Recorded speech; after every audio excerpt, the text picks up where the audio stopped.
Today I'm going to teach you how to animate. The first thing I use is storyboard. Now let me tell you what a storyboard is. Storyboard is the thing that gives you an idea of your animation. Now on to the examples. However, I'm not a professional, especially in storyboarding. The first thing you want to do is make your basis for your storyboard, which I do in IBS Paint, where I make a little graph and a couple lines. I put it all together, and then I'm going to add the pictures later. Cutting over to the finished thing. So you got UG yapping, holding his fist up, just zipping left and calling him a grab. Nobody tries to do this move, and then boom, UG teleports. It's like wow, fast, and then he finally hits it. And he's like, whoa. And then it goes into like a barrage, like boom, boom, boom, boom, like 8 times. Oh no. And then he gets going to the building. That's basically in the storyboard. Now I'm going to go do a rough animation. So basically a fight scene. And yep, it took a long time. So here I'm making UG talk, he's yapping. And at first I was gonna do pose to pose, but I decided to map it out with the rough animation and start with straight ahead. But after doing this, I realized this is gonna take a long time, which is why I was speedrunning throughout this entire video. And also in the bottom right corner, you're gonna see a little YouTuber. That's the guy that this video is actually inspired by.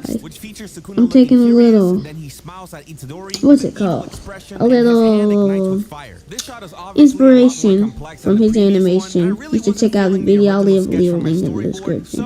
As you can see, this is how it turned out. And after that, I really still was getting through these animations, but also, see what I'm trying to do here is sometimes I might add a slow motion, like how it's going to be in here, or an in-back frame.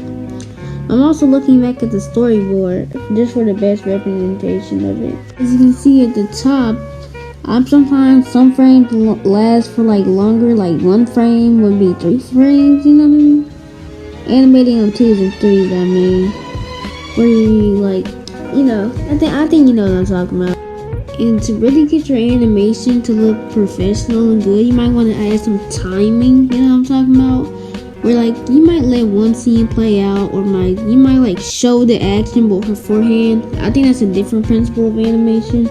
But show is about to happen. See, show, in here, showing the punch about to happen, then Sukuna backing up, then boom, we finally get hit with the punch, which is to time it and then space it. Because let me show, sometimes, if something's going fast, there's going to be fewer frames in between.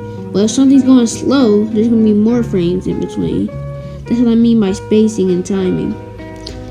And, still using arcs, which are circular motions. Makes your animation really smooth. Don't make your poses stiff, because that can ruin an animation. That's what I'm trying to say. Finally, after all my hard work, all my hard things, and all this, we finally get, drumroll please, an unfinished animation. It's still good, but part 2 coming out soon. I'm gonna just say that. And yeah, you can watch this, but that's the end. Wait for part 2. Yeah, bye.